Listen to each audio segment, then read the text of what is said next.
देवी भागवत कथा पुराण ग्रंथ पुराणवाड यामधील एक प्रसिद्ध पुराण ग्रंथ देवी भागवत पुराणामध्ये देवी म्हणजे आदिशक्ती ही प्रधान देवता आहे।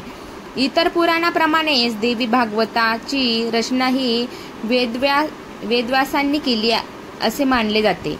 काही अभ्यासक या पुराणाची रचना भागवत पुराणानंतर झाली असावी असे मानतात आणि म्हणूनच या दोन पुराणामध्ये रचनेच्या दृष्टीने साधम्य दिसते। काही पुराणाची निर्मिती इसवी सनाने 3रे शतक ते 6वे शतक या कालावधीत झाली असावी आणि काही पुराणाची व स्मृतीची रचना इसवी सन 6वे शतक ते 9वे शतक या कालावधीत झाली असावी अशी संभाव्यता अभ्यासकांनी व्यक्त केली आहे। देवी भागवतांच्या रचनेच्या काळाविषयी निश्चित नोंद आढळत नाही, त्यामुळे देवी भागवताची रचना इसवी सनाच्या 3ऱ्या ते 9व्या शतकादरम्यान झाली असावी असे ढोबळपणे मानले जाते। वायू, मत्स्य, कालिका, उपपुराण आदी उपपुराण यामध्ये देवी भागवतास महापुराण मानले आहे, तर पद्य, विष्णू धर्मांतर, गरुड, कूर्म या महापुराणांमध्ये देवी भागवतास उपपुराण मानले आहे। वंश प्रमुख मनुचे वर्णन यास मनवंतर तसेच या मनुच्या वंशावलीचे वर्णन केले जाते, त्यास वंशानुचरित असे म्हणता येते। अशा प्रकारे पुराणाच्या 5ही लक्षणाची पूर्ती देवी भागवतात होते। देवी भागवत हे प्रसिद्ध पुराण असले तरी त्यास महापुराणांपैकी एक मानावे अथवा उपपुराण मानावे याविषयी मतभिन्नता दिसते।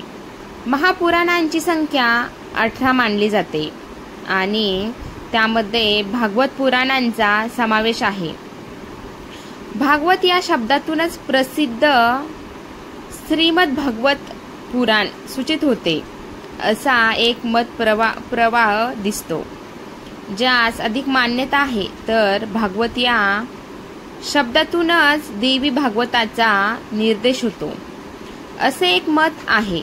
देवी भागवतात प्रकृती, पराकृती, माया, आदिमाया, राधा, वैष्णवी, गायत्री, भगवती, जगदंबा, सिद्धी, सिद्धिता, बुद्धी, निद्रा, क्षुधा, पिपासा, छाया, तंद्रा, दया, स्मृती, चेतना, पुष्टी, तृष्टी, षष्टी, मंगलचंडी, मनसा, ब्राह्मरी अशा शक्तींच्या विविध रूपांचे वर्णन, कार्य व महिमा इत्यादी विषय येतात।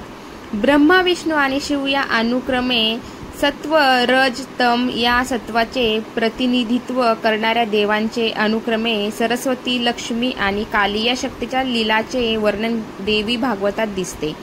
तसेच भगवान कृष्णाला आदिपुरुष मानून त्यांची शक्ती राधा असून राधेलाच मूलमाया, महामाया व आदिमाया मानले आहे।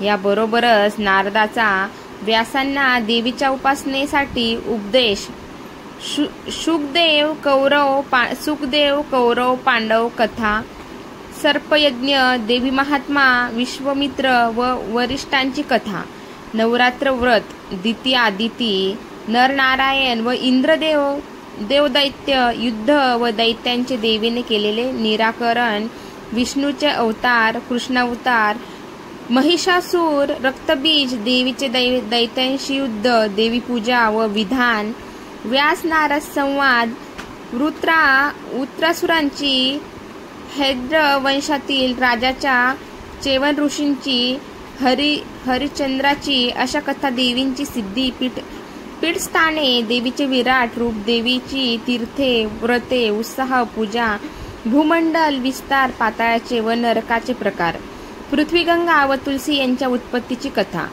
सावित्री कथा इत्यादी विषय येतात। या विषयांमुळे, उपकथांमुळे व उपासनेच्या विधानामुळे तसेच शक्तासाठी म्हणजे शक्ता संप्रदायाच्या अनुसयांसाठी तसेच अभ्यासकासाठी व देवीच्या उपवासकांसाठी देवी भागवत अत्यंत महत्त्वपूर्ण मानले जाते।